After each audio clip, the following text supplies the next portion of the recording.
Alrighty. I'm understanding you say continue.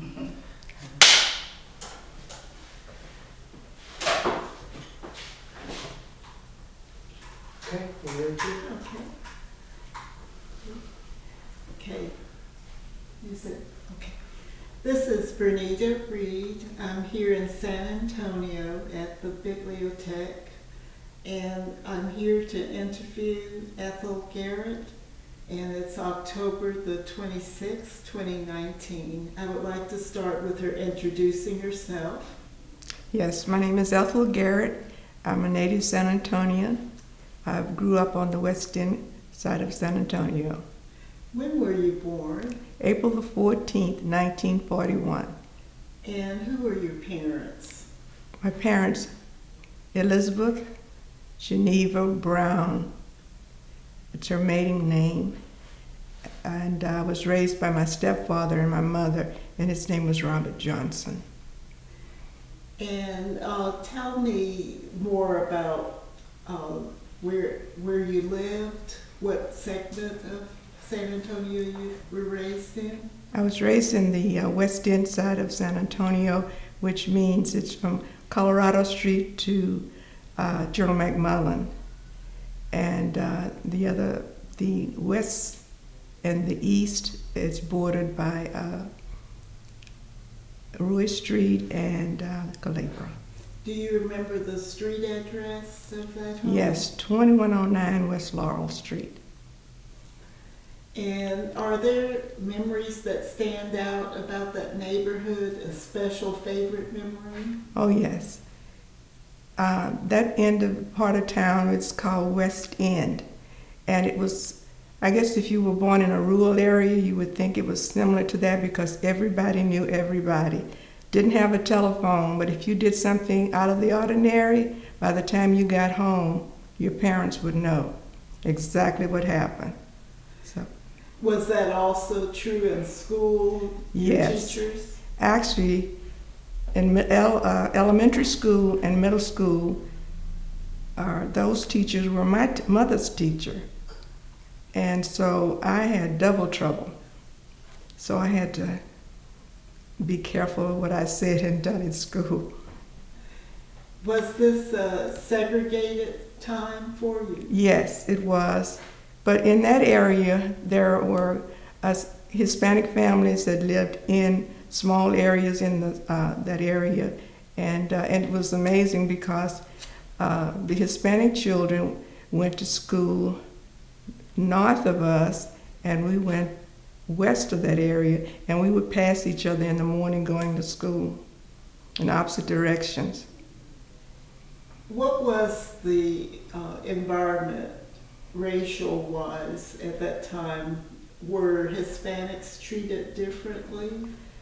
Yes, there were signs in different areas, and actually the signs would say Hispanics not allowed. They actually did not say Hispanics, they would say Mexicans. And just like it would be in other areas of town where it says colored. So yes. And was this in the black neighborhood that? Wherever you ventured out from the neighborhood, that's what you would see, yes. How about for blacks? What was that like? Were you seeing signs for blacks also? Oh yes, it was, I attended high school at Fox Tech downtown, and anytime when we leave school, instead of catching the bus going to the west side, we would walk downtown, and there were signs with the water fountains which you would see on TV during that time. It had colored sign and white signs, and you would, in our school, the teachers would let us know and encourage us where you should go and where you shouldn't go. So actually we knew how to maneuver around different things because we were educated in that. How about for stores, lunch counters? What happened there? Crest. I think that was one of the stores that downtown that was nationally known, that you could not eat or sit down at the counter the food counter and eat. And actually, we had one on Houston Street here in San Antonio. And when we would leave school, after school, we go downtown, you want to purchase something, you go in Crest, but you knew not to sit down. You had to get it over to the counter and stand and get it and leave. Were there African American restaurants and places that you could go and sit? Oh, sure, there were. I have a list of about 40 different businesses over on the west end of San Antonio, and there were restaurants where you could go in and sit down and eat, and even on the east side, which we didn't travel too much to the east side unless we took the bus, and during that time there were not very many homes that had cars that you could travel, and we were young and teenagers, so we didn't have a car. When you got on a bus, where did you have to sit? Go in on the bus, go directly to the back. There was a sign in the back of the bus that said coloreds only, yes. If the bus was full, what would happen? You'd have to stand. Only time you wouldn't have to stand, if the bus picked you up and went to the west end, you could sit anywhere because there were no whites on the bus.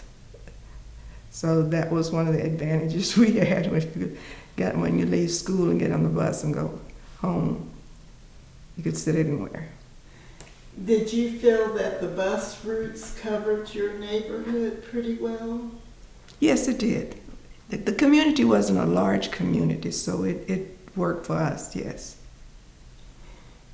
Did you find yourself needing to cross the Hay Street Bridge or any of those other bridges in your area to get across to another segment of town? Sure, and the area where we lived, there was Woodlawn, which was a historically Anglo neighborhood where there were, in the deed it says the homes could not be sold to any other race other than Anglo.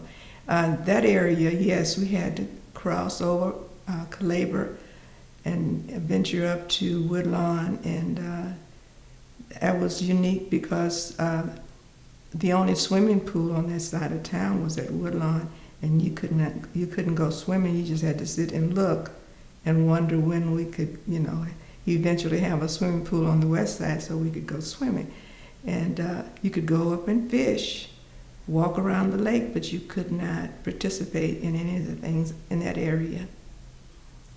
And were there are a lot of people in the African American neighborhood that were employed in the white community? Yes, actually my mother was a domestic worker, and she did.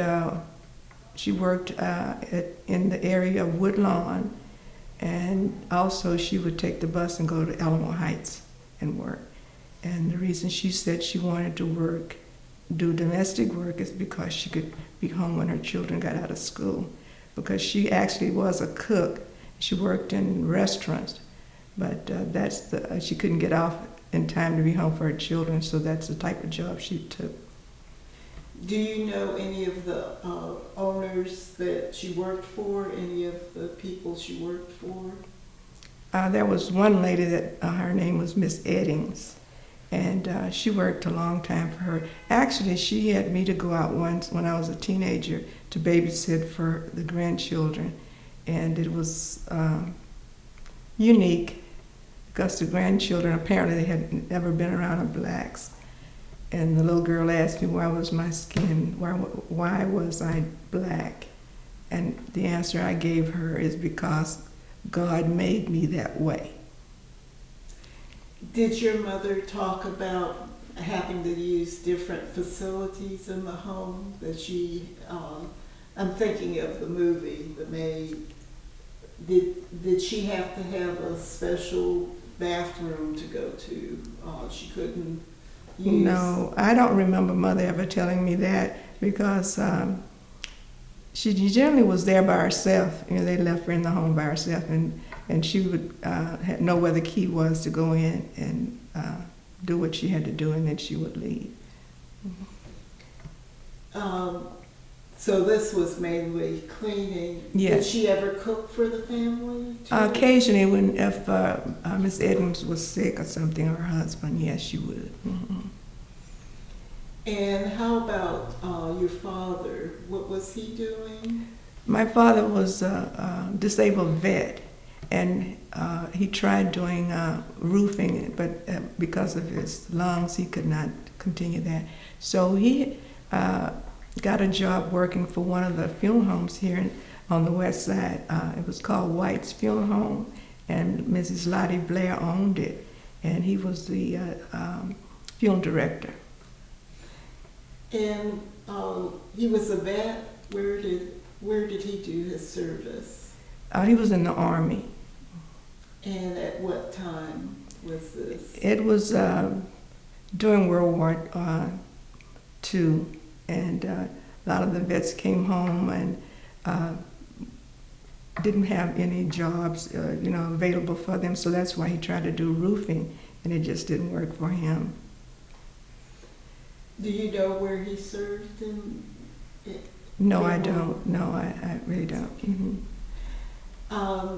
So we talked about where you went to elementary school. Yes. How about high school? Did you tell me that? No, I graduated from Fox Tech, which is an academy now. It was down on Main Avenue, and that I graduated from. We were the third group of kids that were when integration came in that was able. So we were still there. Had to put up with a lot of things that we weren't accustomed to, but we all survived. What year did you graduate? 1960. Is there anything that stands out from that experience of being with yes. Can you tell us? Yes, one of the incidents that I can remember, my mother was a seamstress, so that when I entered high school, I wanted to take home economics, and so you had cooking and you had sewing. And so the cooking teacher, I will never forget her name. Her name was Miss Dunsmore. She asked a question in home economics. I raised my hand, and she said, Ethel, I want you to get up, stand up now. Why are your nails so long? And she said, what do you black kids girls use that to fight with? And I was so embarrassed. And she says, you go to the Dean of Girls. So I got up and went to the Dean of Girls, and I got the same type of attitude there. Go to the cosmetology class and cut your nails. When cut the nails came back, she said, no, go back again, because when you rub your finger across, your thumb across your finger, you shouldn't be able to feel nails. So I had to go back. But it just embarrassed me because of what she said about, you black girls, do you use that to fight with? So that meant that that's all we did was fight, which was not true. So that was one of the things that I stood out in my mind when I was growing up. Is there anything else that comes to mind about that time? Well, there was, we had two public speaking teachers that we had, that they were sisters. They called them the Yates Sisters. And she would always, when reading about different things in our books, she would always comment on the different singers, and Marian Anderson. She says, oh, she had a beautiful voice, but she was just so ugly. So those are some of the things that I can remember. Also going to that time and what happened with integration, did you have African American teachers? Yes, until I got to high school. Yes, but see, I also attended preschool, which was kindergarten to the second grade, and that was at St. Catherine, which was a spinoff of Holy St. Peter Claver, and they were all nuns, Anglo nuns. What I was referring to is with integration, whether black teachers were also transferred or whether you just had white teachers. At high school, they were all only white. Mm-hmm. Do you know what happened to the African American teachers that during the integration, did they lose jobs? Some of them did lose jobs, and some of them continued to work in the same schools. So after you finished high school, what happened? What did you do next?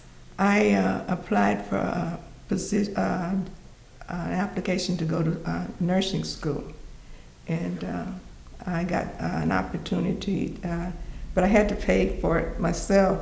So I got a full-time job working at the Downtown Baptist Hospital as an aide, and then when I got to the place where I had to do my academics, I had to quit. And after graduation, San Antonio Independent School District had a nursing program, and that's how I got through that. And you said where in the nursing program? San Antonio Independent School District had a nursing program, and it was located in one of the older schools that they.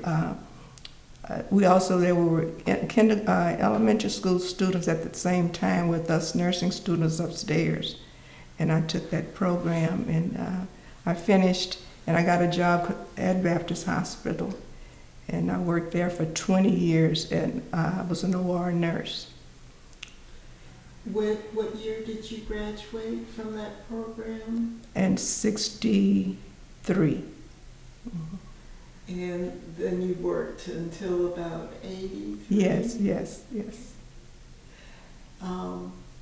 And is there anything that you want to talk about your experience working as an OR nurse, or anything that stands out?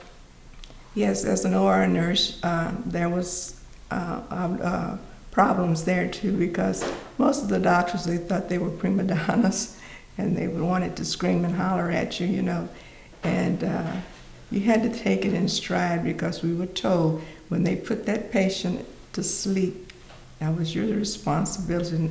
So we could not retaliate or go, you had to follow through. But eventually, some of the doctors, they got to know you, and they knew that you were capable of following instructions. But a lot of times, there were times when they just didn't feel comfortable if there was a black person in the room with them. When did you meet your husband? I met my husband in 1964. What was his name? Frank Garrett. And how did you meet? Actually, he was my basketball coach. And this was with the City of San Antonio Parks and Rec. From what I've heard, he knew a lot of sports. Oh, yes. Yeah, Tell me about all the sports he was able to coach. I always referred to him as Mr. Garrett, and everybody asked me why, because he was older. But it just kind of, when I spoke to him personally, it was Frank. But when I speak of him, I always say Mr. Garrett. He taught football, basketball, and actually he has a name tag that he's the godfather of basketball. And the reason they do that is that name was pinned to him is because he coached and refereed basketball over on the west side of town. And when was he born? He was born March 27, 1917. Do you know his parents' names? Maggie and Jeff Garrett. Do you know Maggie's maiden name, by any chance? It was, I don't recall right now, but he always told me that she came from an Indian tribe. So it'll come to me later on, yes. Did he talk about his parents in a special way? Is there a special memory? Oh, yes. He was one of 12 children. His father was a Baptist minister, and they were from Brenham, Texas. And he always spoke about the Bluebell ice cream company that was behind their home, and how much they loved Bluebell ice cream, which is still in existence now. Did Bluebell get its start in Brenham? Yes, that's the original home. Yeah, it was one block from where they lived. And do you know what his parents did for a living? Well, the mother, she was a housewife, and the father was a Baptist preacher that was, I think, what itinerary where he went from one church to the other. Like on first and second Sunday, he was in one town, and then he'd go to another town the third and fourth Sunday. Was he connected with any particular church in Brenham? No, all I know that he was a Baptist preacher, but later on there was a church that was in Brenham that his son, my husband's oldest son, was the minister of, and it was Mount Rose Baptist Church in Brenham, Texas. Was he a natural athlete? Yes. Actually, when he went into the military, which he was in the Coast Guard, as Coast Guards, and I always ask him, how did this happen for you to go into the military in the Coast Guard for a black man during that time, and to go in the middle of East Texas to find his way into the Coast Guard? But because he worked here in the city, he was a coach, and he also was a boxer, and that's why he got into the military, into the Coast Guards. And he was very proud of that, being black in the Coast Guard. Do you know what years he served in the Coast Guard? It was in World War II. Did he have to travel anywhere, or? Yes, he said that he was on the boat and traveled on ships. It's not boats, it was ships then. That every port in the world that they had to cover, because he said he thought when he went to the Coast Guard that he probably would be stateside. But no, it didn't happen that way. And how long was he in the military? He was in there 4 years. Mm-hmm. Do you know what year he started? Was it at the beginning? No, I don't. Mm-hmm. What was his rank in the military? A chief petty officer. And I think that's compared to the Army, maybe it's a second lieutenant or something of that nature.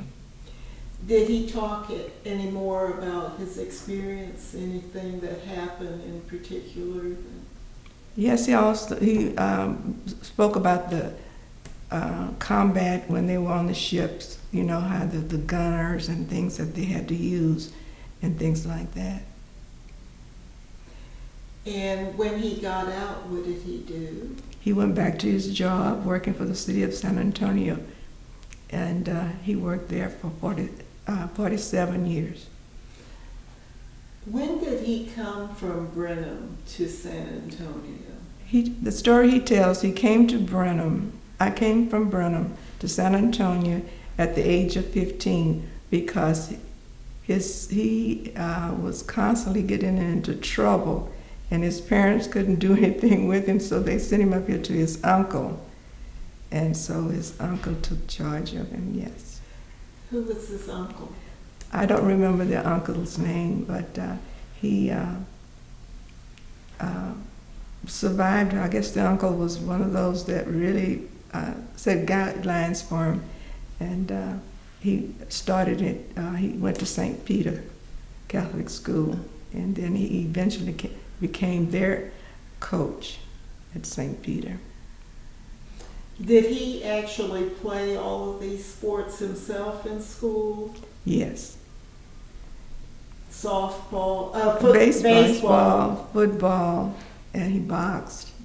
Yes. Did he do swimming also? Yes. He was, out during the summer, he would, they had a swimming pool over on the east side. I don't recall the name, but he worked there too. Because when you go in the Coast Guard, you gotta know how to swim. He said he would throw you just in the water and you'd sink or swim. So yes, he knew how to swim. And so he went back to work for the city. Yes. And what was that experience like? What was he doing? He was center director for Parks and Rec at the at that time it was West End Park, and in 1975 they changed the name. That by that time it was a West End Multi-Service Center. That's what it was called. And then in 1985 they changed the name again to Frank Garrett Multi-Service Center. And did he speak about his experience? Were there any racial incidents that he had to handle? Anything? Any stories about that time? When he was in the Army and the Coast Guards, yes, he did have problems in areas where they came into port. What happened? He would get into a little scrambled with different individuals because he was one of those that he wasn't a very big person, but he could handle himself. And one story he told me that he was arrested, and they went back to the base and told the person that was in charge, and they came down and got him out. And I think his officer told the sheriff that was never happen again. So, but he would stand up for himself. He sounds like someone you wouldn't want to mess with. Yeah, and he wasn't a big person, you know. So I was a little inch, I think, an inch and a half taller than him. So yeah.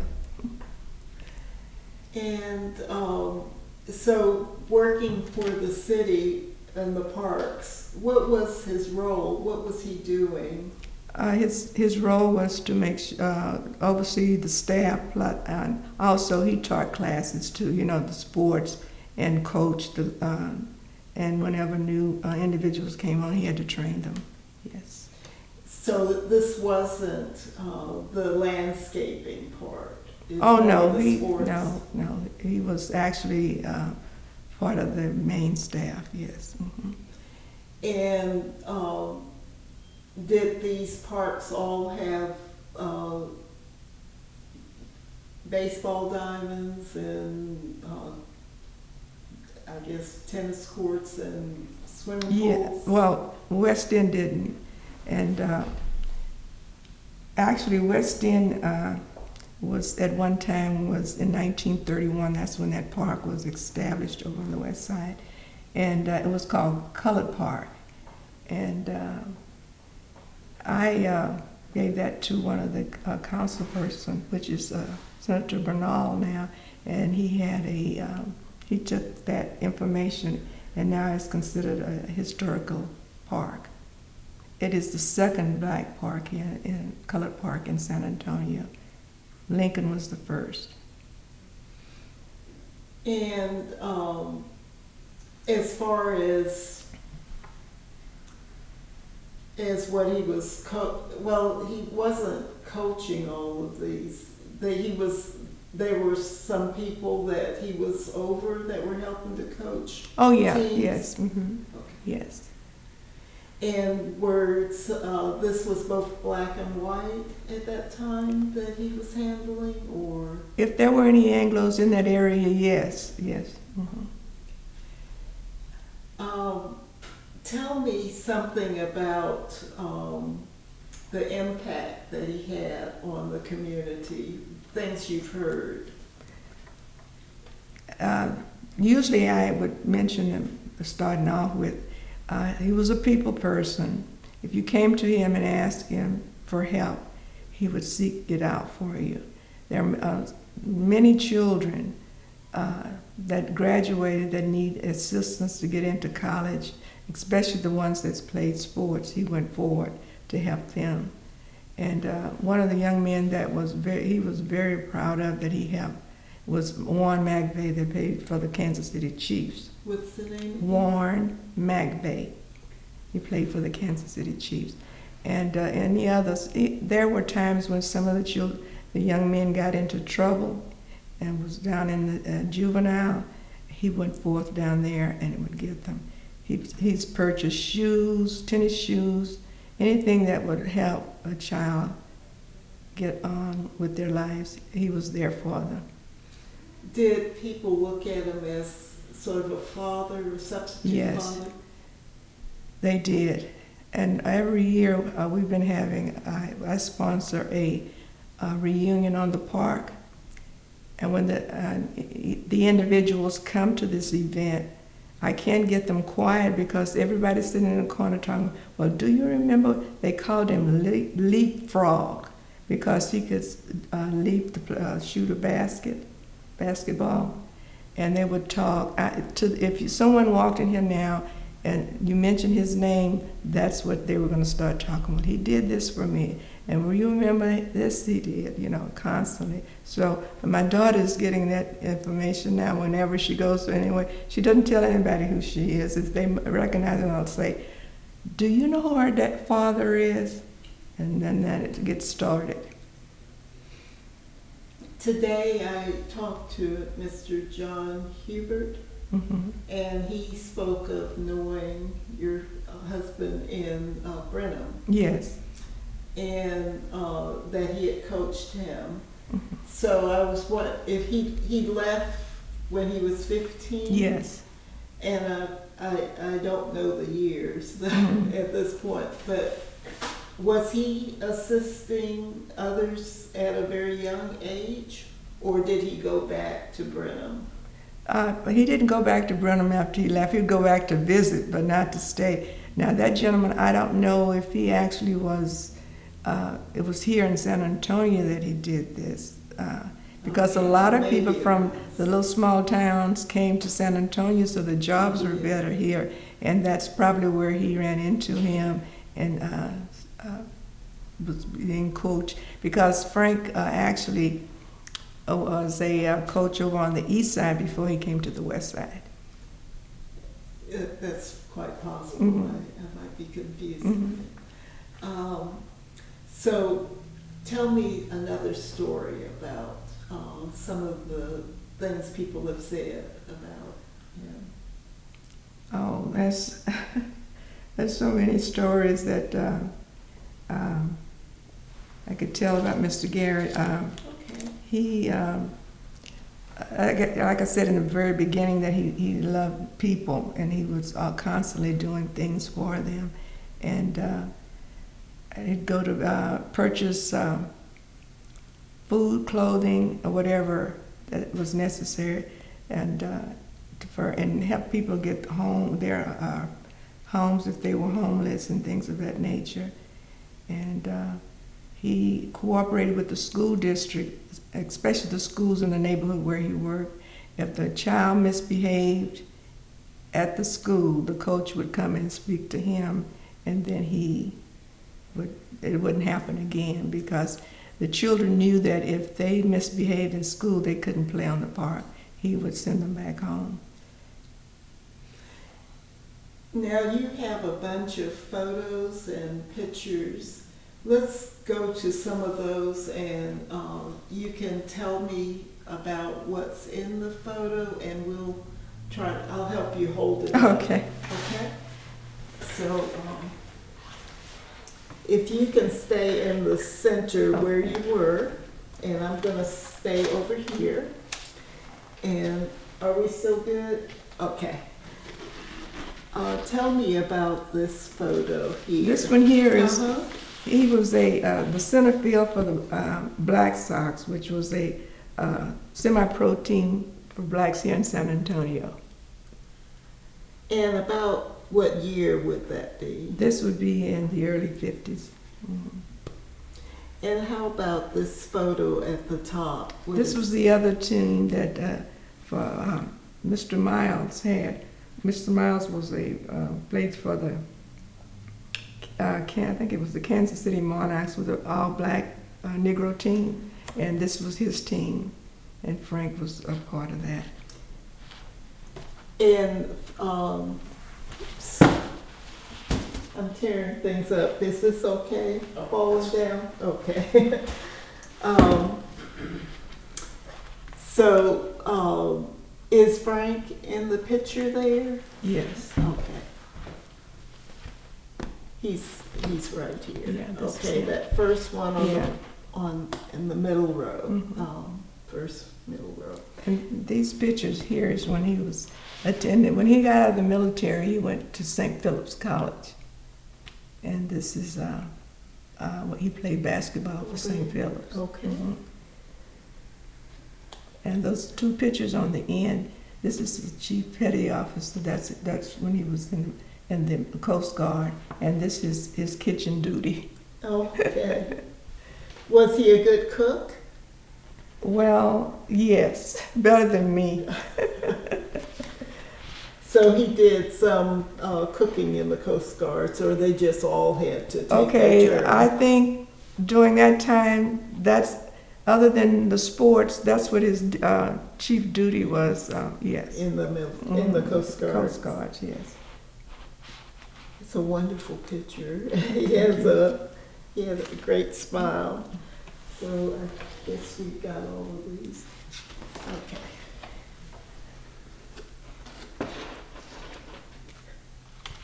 Okay, what do we have here? Okay, this is this picture here. Can you see the pictures?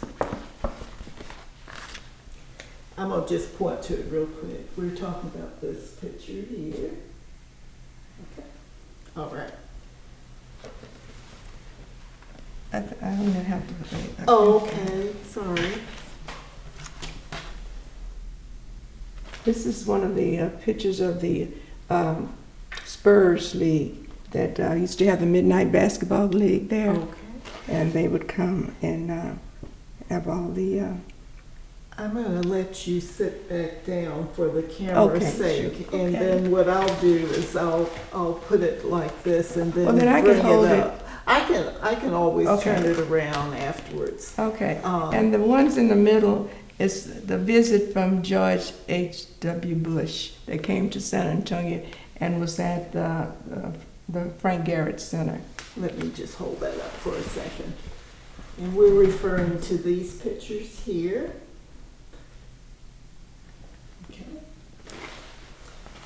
And the others were the two teams of that had won games, and Henry B. Gonzalez is in the one up here at the top.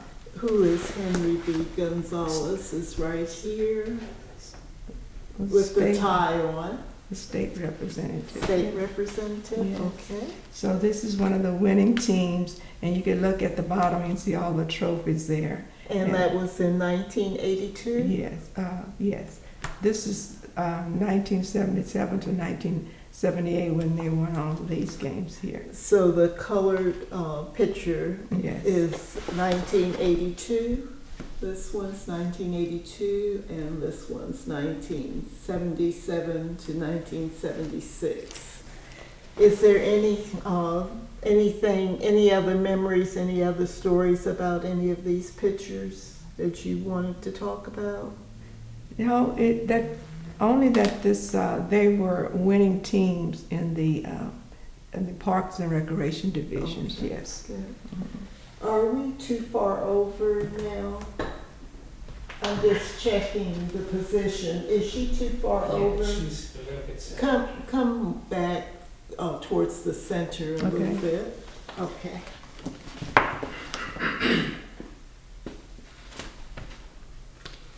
What do we have here? I mentioned earlier about the second oldest colored park in San Antonio, and here are some of the copies of the deeds. And when I gave it to the council person, he ran with it and got. That's why it's a So- historical marker there. West Side Colored Park. Yes. And wonderful to have these documents that tell about that. In 1931. Yes. Wow. And it gives all the information, how much it costs. And then I have, this is the original building that was there before they put the Frank Garrett multi. And this was just like a pavilion and nothing more. That's all they had It over was an there. open building. Yes, in that area. And was this This is just about that time period? no. This Oh, is this is later. this is later. It just says on there how many years he, Mr. Garrett, 47 47 years he Uh-huh. gave to the city of San Antonio. So this is an image of West End. The park was just a pavilion-like open building at that time. And then this is a picture of Frank Garrett for 47 years of service. Is there anything else you wanted to say about any of this? No, it's just this Uh-huh. area here that I just wanted to make sure that, and here are the owners of the property before the city purchased it, and all of these are black individuals that own the property that once was owned by them, that is the building and the park is on now. Was this written at the courthouse? Yes. That was all All documented this, yeah, all there? this is at the courthouse. And yes. this is where you found all these documents? Yes, And these are copies? these are copies of the original. Of the original. Okay.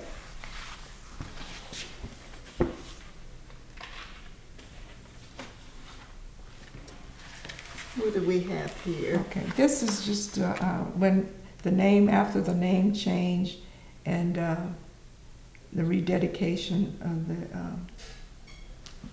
the park.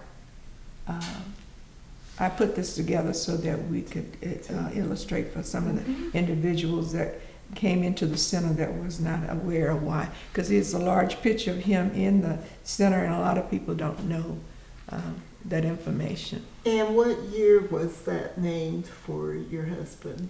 That was in 1985. And when did he pass away? 2000. So he was alive at the time? Yeah, January the 22nd. How was that celebrated when they did the naming? Tell me about it. It was a large event, and the neighborhood association was there, and we had all the dignitaries from downtown. They were all for what he had done, and the neighborhood came together. It was a large event. So were there a lot of the people he had coached? Oh yes, there were a lot of speakers that came. Actually, these are the individuals that that came to. Is there anything here, any of these speakers that you remember what they said, or anything that stands out to you from that day? No, it was so many people there that day, and they basically said the same thing, because everybody, even his director of Parks and Rec at that time, Ronnie Burkholder, they all said, Mr. Garrett, if he said he was going to do something, he would do it. If he wasn't, he'll let you know without a hesitation. If he wanted a kid to play sports, he'd go to the house, pick up, and ask the parents, I'll pick him up here and I'll bring him back. That's how he was. That's wonderful.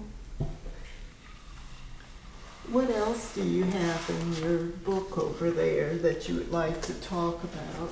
I think we showed some of this, but this has the list of people that presented. Oh, it's just basically some of the same things that it's into details. I mentioned about Are you centered okay? Okay. about the Catholic school I attended, which was a 3-room. Oh, that's wonderful. Is it okay to open up this binder, or would it cause? Oh, no. Okay, I'm gonna just hold this up for a second so that when this is scanned, they'll be able to tell which one you're talking about. So this was your Catholic school? Yes, St. Catherine. And can you find yourself in this picture? Oh, yeah.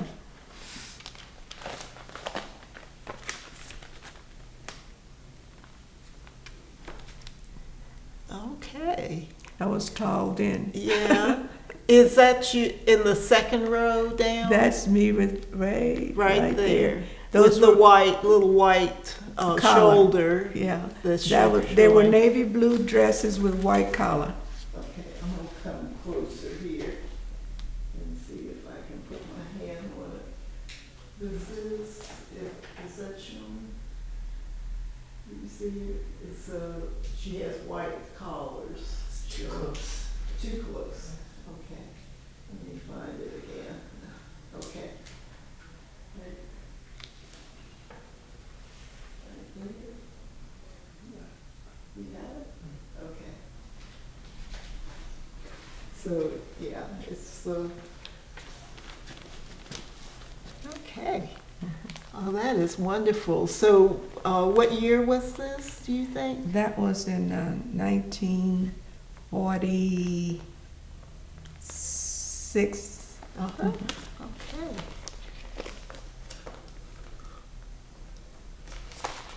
What else would you like to? We mentioned earlier about the schools that I attended at the West Side.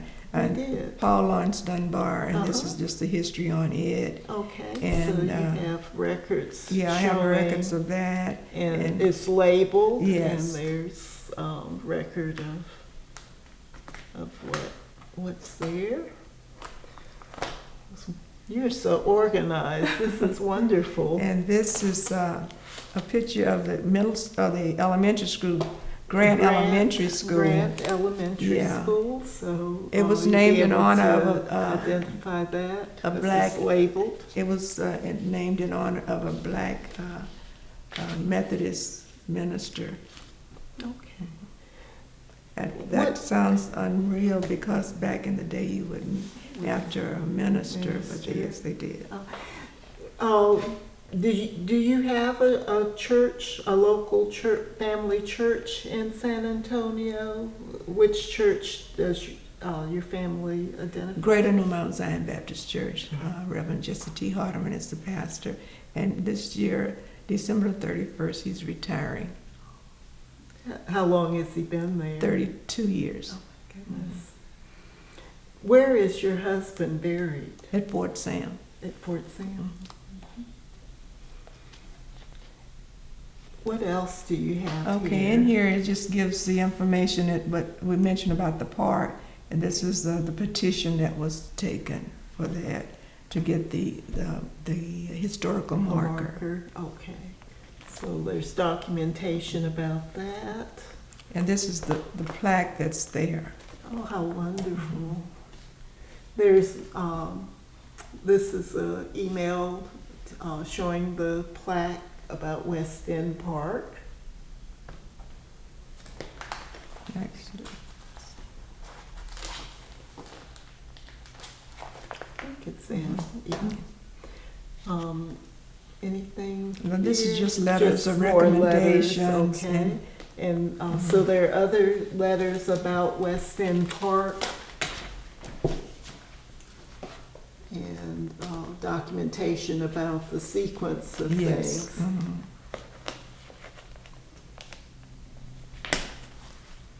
And this is just a brief, and that's basically what's on the plaque. On there, Mhm. okay. Okay, if they don't fit, don't worry about Oh, it. no, it's Okay. fine. Maybe we can close it until yes. we get to Mhm. something. And so, you That is- have a lot of good documentation about West End Yeah, Park. and that's another The- picture of the the- original of the building. Pavilion, Yes, open building. yes. That looks like the same picture. Yes, it is. So here is saying West End Park, Colored Mhm, Park in yes. 1950 is when Mhm. that pavilion Mhm. was seen.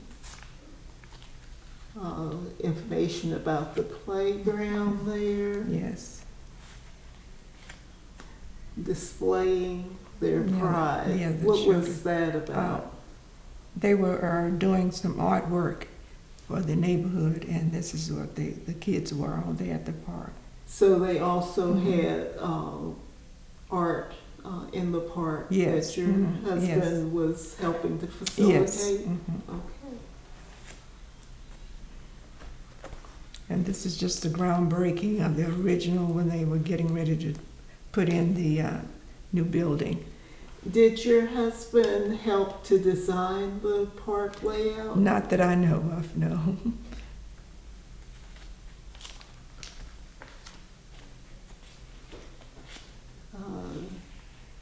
This is Chief talks about reduce crime in Yes. the area. Yeah, there's a neighborhood association, it's called West End Hope in Action, and Chief McManus has been very diligent coming over to the neighborhood, helping with the different things that we ask for and getting things and informing us. I actually don't live in West End neighborhood anymore. I live about 5 miles from there, but I'm there almost every day because if not, somebody's calling me to come over. They want to discuss some things. So I advocate for the center, actually. So you're still very involved. Yes. And this is in 2013, so Yes. not long ago. Yes. And this is basically some of the Other articles articles about on it. the Yes. park and Mhm. playground. So you've been keeping like a scrapbook Yes. of Mhm. what's been happening. Yes. And this is just a picture of one of the times we participated in the MLK March, and that was the banner that we had. And that banner is showing 1929 to 1968. Frank Garrett, Multi-Service Center. I Have a Dream. And what is this? This It young was lady- just put together, or No, who is this that? young lady here, this is my niece. Ah. And she was actually, at one time, she was holding the banner over here, but she got up front. Oh, That's so uh-huh. it stood Yeah, out. and this is Martin Luther King's pictures here, and this is what it Okay, says, I that's have a when he dream, was yes. born. Yeah, Okay. and it tells you how many people there that year was at the, At the march? yes, 60,000, Oh, wow. yes. This here is your niece. Yes. What is her name? We call her Allie. Her name is Alexandra Johnson. Okay. So she was holding the banner up yes, close, but and she her got face yes. stood out there. Yes. Okay.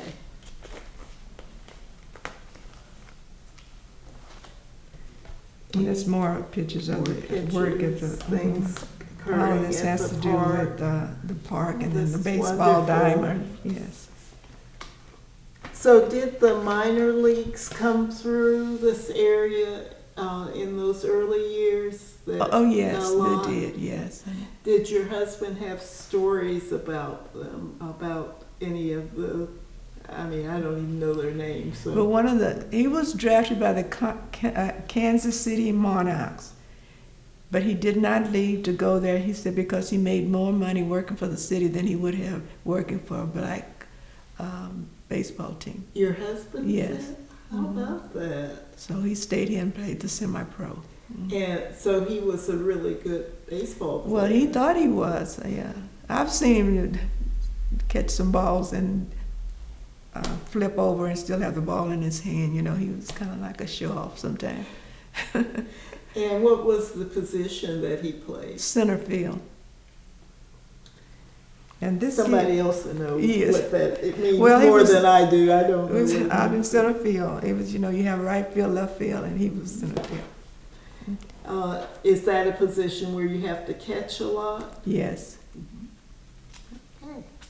And this picture here is a picture of the second building they built at the which we didn't have a gym at that time. We just played table games and things like that. And eventually they turned it into a senior nutrition site.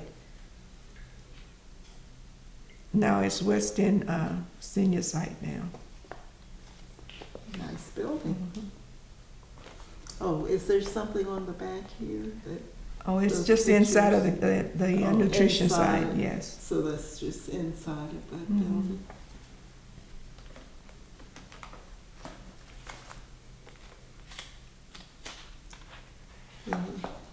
And it's just some more This is a folder.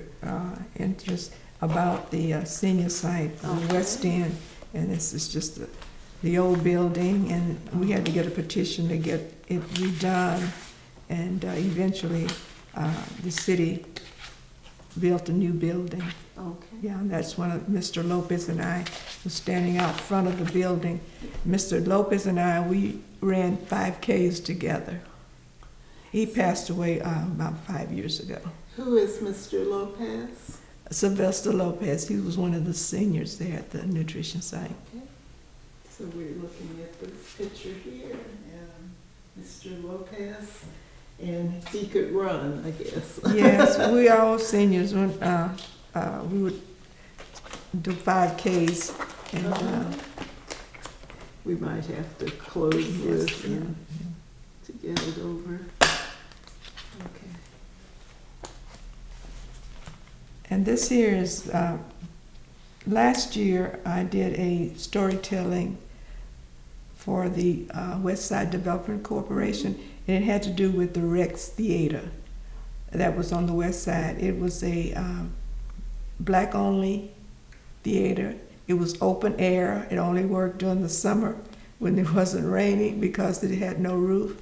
The only thing they had was a projection booth, and that's Oh my goodness. and the projection booth and the ticket, and it's still standing. That's the only thing that's standing now. So, this is the back of the theater? That was what is where the this? projection booth was. Okay. That's on the 1300 block of Zazamar and Poplar Street, and it's directly across from Willie Velasquez Center. And this is the only thing that's standing now. They use it for a parking lot. Okay. Mhm. And that would project onto what? A screen. Just the screen that The dropped screen, down? and it had corrugated metal around it, and they had theater seats in there that fold up, but no roof. So if it rained that week, you didn't go to the movie. So were the seats on a concrete floor? Yes, yes, That they would be rained on? yes, yes. I've never heard of a theater But that's like what was this. over there, and was black owned. It wasn't owned by a black, but only blacks were allowed to come to that theater at that time. And it was called the Rex Theater. And what was the address of that? 1300 block of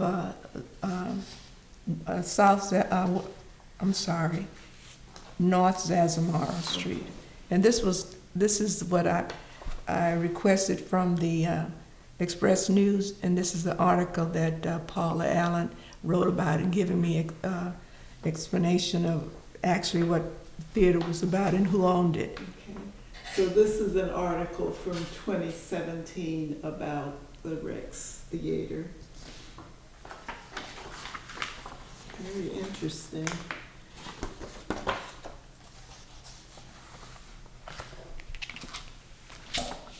And this here is also the story of it. Okay. Oh, And that's good to have that information about it.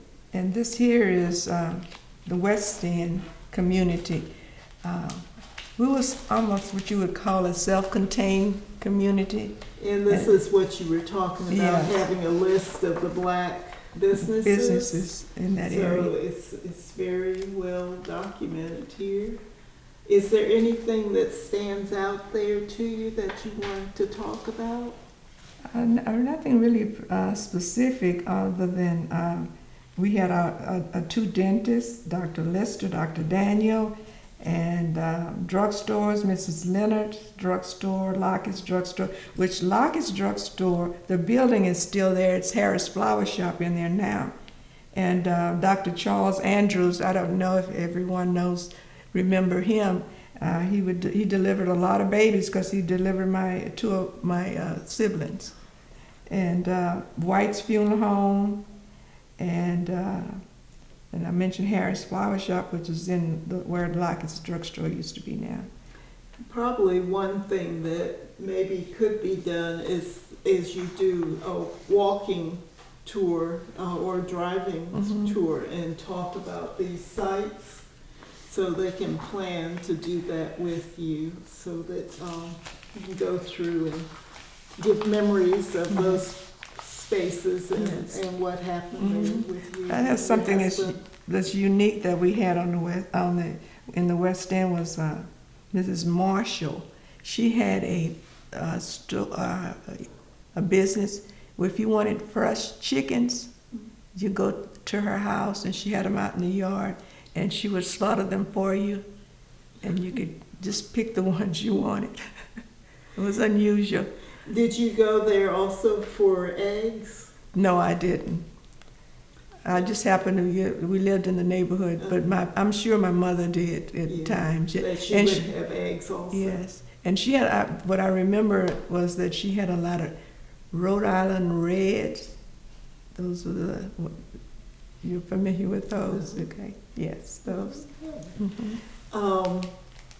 How about for milk and that type thing? What was occurring for you to get your dairy products? There were milk men, but they were Anglo from like Borden's. And we did have an ice man, Mr. Lemons. He was African American. And so did you have an ice box? Oh yeah, I remember the ice box. Yes, we had an ice box. And I always said, I brought my mother into the future, got rid of that ice box. I had to babysit because I was the oldest, of 7 years older than the next child to me.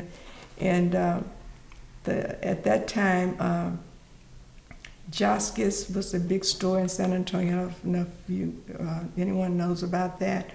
It's downtown near the Alamo. They would come out, publicity and a salesperson to sell you something. And I was at home with my two siblings, and the man came to the door and asked me, is your mother home? I said, no, she's at work. And he said, well, we'd like to sell, selling refrigerators. And so I said, come back, because we really need one. And he came back and she purchased it. So I brought her into the future. What year would you say that was? That was probably in the 1950s, yes. And what was your experience with the icebox before that? Oh, I really didn't. That's when my grandfather, it belonged to him because my grandfather lived with us for a while. And you had to raise it up, and then they put the ice inside of there, and you couldn't store food too long. And it was not very large. Did you always have electricity? Yes, we've always had electricity. The only thing we didn't have was indoor toilet. But it was a flushing one, but it wasn't indoors. And when did you get an indoor plumbing? When we moved into the West End area, which was in the housing project, which is Lincoln Courts. About what year was that? That had to be the late 50s. What else do you have here? This is just an ordinance of the changing of for the community center. Okay. Yeah, and that's another picture. And What's Frank this was picture? receiving from Lala Cockrell. He received an award. Who is this? He's with Lala Cockrell, which was the one of the city council person that just recently passed away. At the, if you're familiar with the Lila Cockrell Center downtown. They are. Oh, okay. Okay.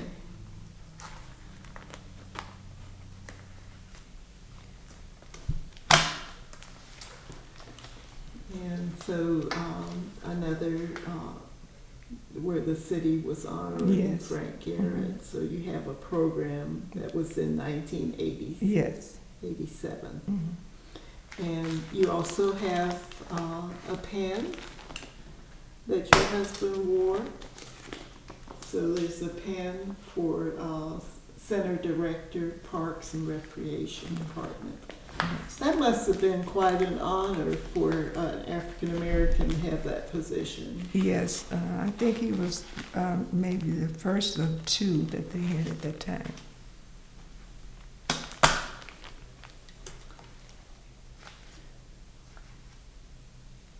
Boy barbecue.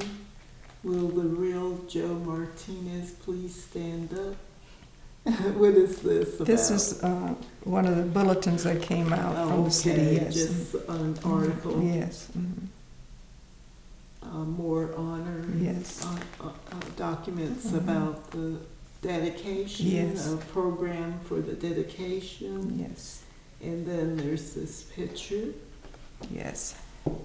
This is a picture of one of the teams, the winning teams, and this is Henry B. Gonzalez here, Frank and Dolores, and these young men here were one of the outstanding basketball team. Okay. So we're looking at Frank Garrett, Henry B. Gonzalez, the state representative. the state representative, and the woman. Dolores, I don't remember her last Dolores. name. Yes. Okay. And it's amazing because I was over at the nutrition site this week and she approached me and she didn't look like that anymore. I had to ask her, and what's your name? And then she said, well, Mr. Garrett was my boss. So what I did, I made a copy of this I'm going to give to her next week. Nice. Mhm. And this is another picture of the team. the girls' team. The girls' team. And Miss this Young, is your Frank, husband. yes. And the lady on the other Frank, Garrett and the girls' team. yeah, Miss Young is on the other end, is assistant. Ann Young, Mm, right here. okay. This is Annie Young on the end. That's the assistant.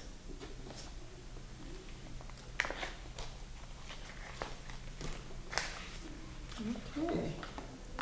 And this is some more. We've you've seen seen this these. picture, Mhm. yeah. And these are pictures of These are some of the ones that we saw. over there. Yes. That is a wonderful shot. Was this about the time that he was asked to go and play? Yes. For the minor league? Yes.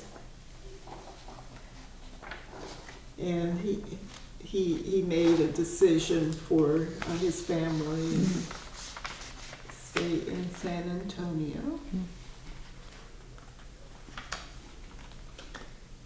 Okay. And this is just one of the. You can pull it out. Okay. It says The Green Book. Oh, I took that out of one of the books someone had given me, and it just wonderful. gives information on places where it would be at that time, where in 1949, best places to go that you could purchase things. That are in San Antonio. Mhm. So this is nice to have, if you don't already have it, for 1949, the San Antonio Green Book.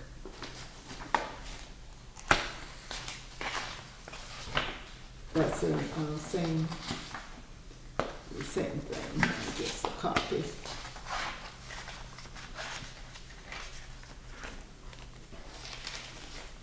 What do we have here? And that's a picture of a young man. His name is Greg Jackson. Mr. Jackson grew up on the west side. Originally, I think they're from Alabama. His mother's name, she's a gospel singer, and here in San Antonio.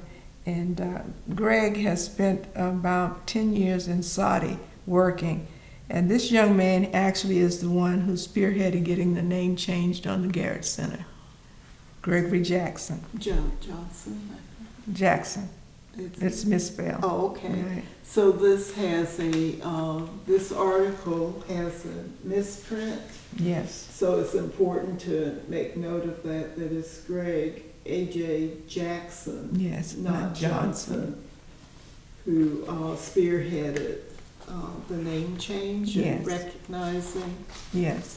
his mentor. Yes. And he's back in the United States now. He's working with me on different projects for the West Side, and we're very happy about it because the things that I couldn't get done, he's getting them done for me. Why is it that he felt so strongly about this?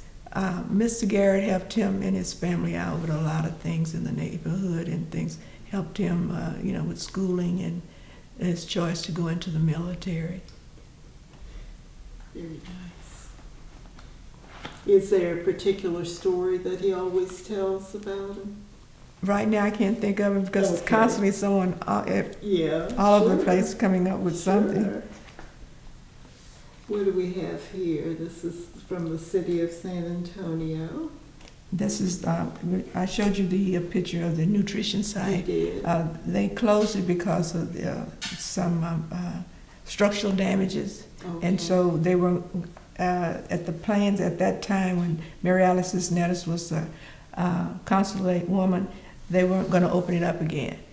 And again, Greg and I went forward and we got it open again and it's thriving. Wonderful. Mhm. So this is that about that. This is just another a dedication of the multi-service center. Yes.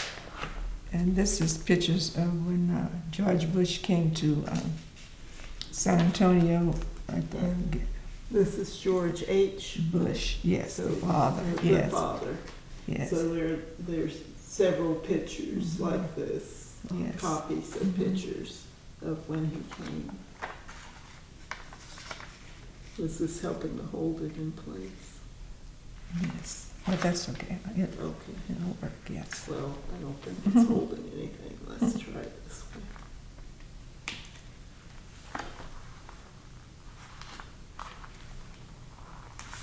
Okay. And I think What that's do we just, have here? Some maps? those are the maps of this of the area. Yes, the park in that area. And then the Yes. campus building. Yeah, and these are just some more copies of different things. What is this? I haven't seen Okay, that this. is Edgewood. Juneteenth celebration. This building here, George Washington Carver Elementary School, the building still exists. And what the reason I have this is because they had a food bank in here, and I used to go out and help them every Friday with this. And so they also had considered this as a historical area too, in the Edgewood district, which is not too far from. It's in the West End area, but it's kind of southwest. But that's why I have that in here. And this is one of the school. That's the children standing on the front of the school ground. Okay. So we're showing this and then the West San Antonio Heights School. Yes.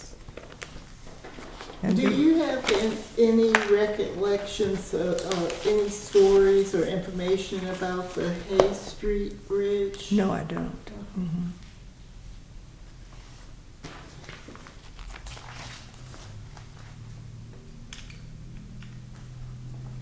Oh, these weren't. They Were weren't in these there. loose? No, Okay, they these were were loose, loose. yes. And This is just every year we put on, well, I don't say every year, but the last 13 years we've been putting on it. But it's called the Reunion on the Park. Because you'd ask, the reason I say on the park is because when we were kids, we're going, they'll holler, Ethel, where are you going? I said, on the park. And so that's where we kind of gave that name, Reunion on the Park. And the first year, we didn't know what we were doing, so we put this little, this book full together. of of pictures, yeah, and people and things like that together of all those kids that went to Dunbar, Grant and Dunbar. Okay, Mhm. so that's wonderful. Many of them have names Oh, yes. listed with them, Yes. so that's great. And what is Alizan Creek? Okay. It's called Alizon Apache Creek.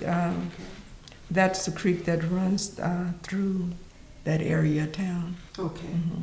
And it looks like something collapsed or happened there in that picture. Yeah, when they, at one time, they would have the 100-year flood, and that's what that is, you know.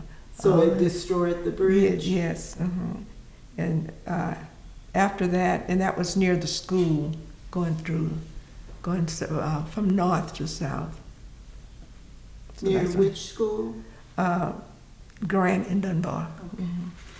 And so once that destroyed, could people cross over, or they had a hard time getting over this creek? Okay, from what I understand, it was they had to go around a different area of town to get across, because when they did repair it, everything was put in metal, and because this was wooden bridges and things.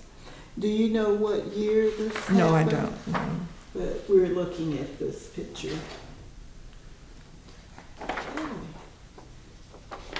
And that's just another picture. Yes, we saw yeah. that. And this is also, it's just Okay, blank, yeah. just a copy. So I think we went through all of this. Is there anything that I didn't ask that you would like to talk about? No, I don't think so. I think we covered Did we about cover everything. everything? Yes, that's happening on there. I'm sure as soon as, I think I need to ask my cohorts over Mhm. here if they have any questions as we wrap up. Because they know San Antonio Well, and that's I good. don't. Mhm. Did anything come to mind? You mentioned Dr. Charles Andrews. Do you have any stories about him or any recollections about his office or the people that Yes. worked with him? His office was on the corner of Mickle John and Sazamar, and I remember vividly every time I saw him, he had a cigar in his mouth. That was one of the things that stood out. Yes. And he was a long time resident of the neighborhood. And he advocated for it for many years. And I imagine most of the children that was born over there, he delivered them. And you said he delivered your siblings. Yeah, my sister that's next to me, I'm 7 years older than her. And then my brother, Robert Jr., that was in the Vietnam War, he passed away. Yes. Do you know who delivered you? Oh, I was delivered at the Robert B. Greene Hospital. That's kind of unusual. I always said, how did they have enough money to have a baby at that time delivered in the hospital? But they did. And also my mother was delivered at Robert B. Greene Hospital. And don't know where my grandfather got the money, but she was born there. SAAACAM is especially interested in St. Catherine's Catholic School, where you said you went to kindergarten. Yes. Exactly where was that located? It was, I don't know the physical address, but it was on Leal Street between Brazos and Martin. And was there a Catholic parish also there? Yes, right Okay. there near the railroad track. Okay. And do you know what happened to the parishioners when the church was torn down or whatever? Do The you know? church they didn't tear it down, and the last time I came by there, it was just falling down.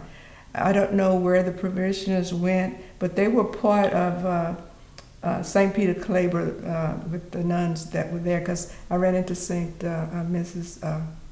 Sister Gabriella at a meeting not too long ago, and she asked me the same question, did I know Sister Clara? And I said, yes, I did.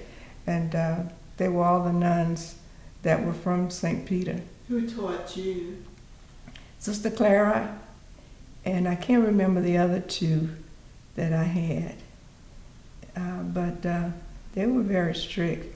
My stepfather, I can remember, it was only school that we could attend at that time because we didn't have a car, and my parents had to go to work. And I was the only child then, so there were older children in the neighborhood that would take me to walk to school. And it was about 6 blocks from the house. And my father, I'd come home and I would tell him, well, I need a penny for baby Jesus. He says, oh, I'm so tired of, every time I look around, the nuns want money for baby Jesus. So it would be a statue of baby Jesus, and we put the coins in the little container in front. So that's one of the things I can remember about the nuns. Do you know where the school was located? Do you know the streets? Leal Street. Yeah. Leal. Mhm. It was near the train track that comes through that area across Ruiz and goes all the way toward the downtown area. Did you have to wear a veil or do the rosaries? Yes. I know Holy Mary, Mother of God, pray for us sinners now at the hour of our death, amen. I know that. And when we, the girls, if you didn't wear a cap, a beret to class, that when we were going to mass, they would take a cap off of the boys and put on your head. And my mother hated that because she said boys had ringworms, and so she didn't want me to have one, so I always had to have my own scarf. Did they have those little lace, like Yes. the doily things that you would Yes, wear also? I think they call martillas. I can't remember. I don't remember, yes. Were most of the students who went to school there, were they Catholic or were they of other religions? They were mixed, but I think the majority of us were non-Catholics. Mm-hmm. But that was the only school in the area, and we had to go to school, so yes. Can you think of anything else?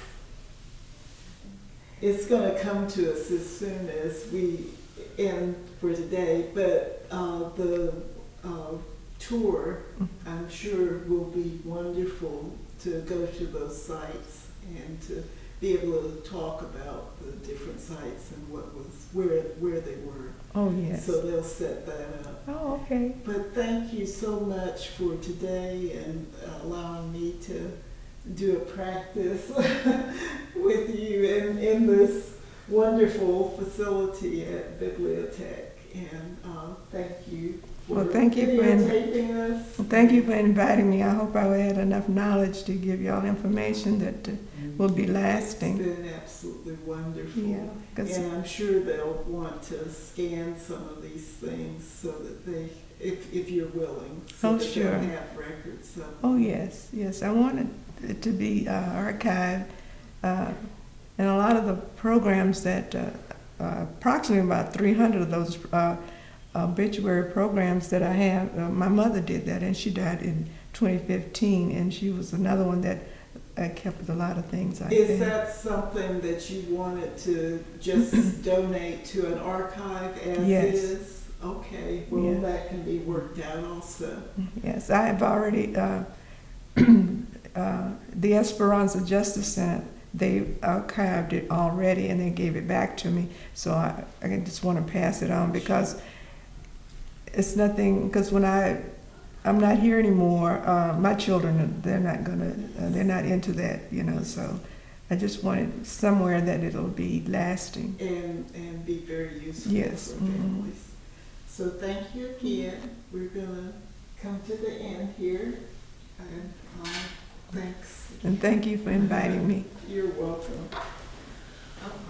I had neglected to ask a very important question, which came up when we saw this bag with the Zetas on it. So we need to say, for you to tell when you became a part of this sorority and tell about that. My name is Ethel Garrett. I'm a Zeta, belong to the Alpha Pi Zeta chapter of Zeta Phi Beta sorority here in San Antonio, Texas. I was recruited at Texas State University in 1985. Thank you. I don't even remember talking about your college years. Did I cover it? I think I missed all your college. So you went to Texas? Texas State, when it was called Texas State. I Okay. have a degree in education. And we didn't talk about, so this is gonna have to be continued. All right. At another time that we She missed seems your so whole, lovely. we skipped over to your husband and missed Okay, but I know he's more important than me. That's okay. I get that all the time. your career.